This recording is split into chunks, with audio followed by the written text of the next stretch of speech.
Party उल्हासनगरचे एकूण 37 नगरसेवक इथे गट स्थापनासाठी कोकण भवनात आलेले आहे आणि मला विश्वास आहे की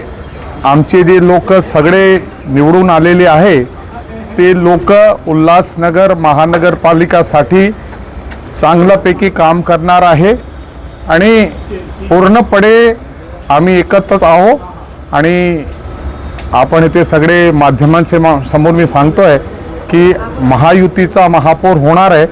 आणि आम्हाला नक्की आहे की उल्हासनगरचा नंदनवन आम्ही नक्की करू। महापौर पदासाठी गटनेता पदासाठी आमचे भारतीय जनता पार्टी जिल्हा अध्यक्ष श्री राजेश वद्र्या यांनी आम्ही एक मतांनी गटनेता म्हणून निवड केलेला आहे आणि राजेश वद्र्या सोबत आहे आपले हे गटनेता म्हणून यांची निवड झालेली आहे एकमताने आणि आज त्यांच्या विधिवत आपण इथे स्थापन करतो गटनेता पद। कसं आहे की महायुती म्हणून आम्ही नाही लढवलेलो आहोत, आम्ही एकटे लढवलेले आहोत, पण सिंगल लार्जेस्ट पार्टी म्हणजे सर्वात मोठी party Bharatiya Janata party 37 seat आहे, बहुमतापेक्षा 3 कमी आहे,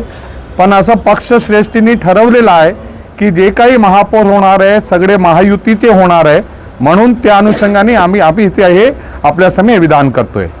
कसं आहे की शिवसेना पक्षाचा आणि भारतीय जनता पार्टीचा फोडाफोडी झाली आहे की नाही ह्याचा मला माहीत नाही आहे,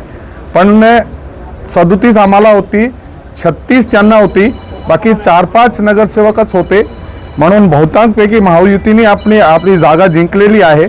तर मला असं वाटत नाही काय फोडाफोडी झालेली आहे, बोलणी झाली नाही, ते वरिष्ठ स्तरावर बोलणी होणार आहे आणि जसं वरिष्ठ आपला आदेश देतील त्याप्रमाणे आम्ही पुढचा निर्णय घेणार आहोत।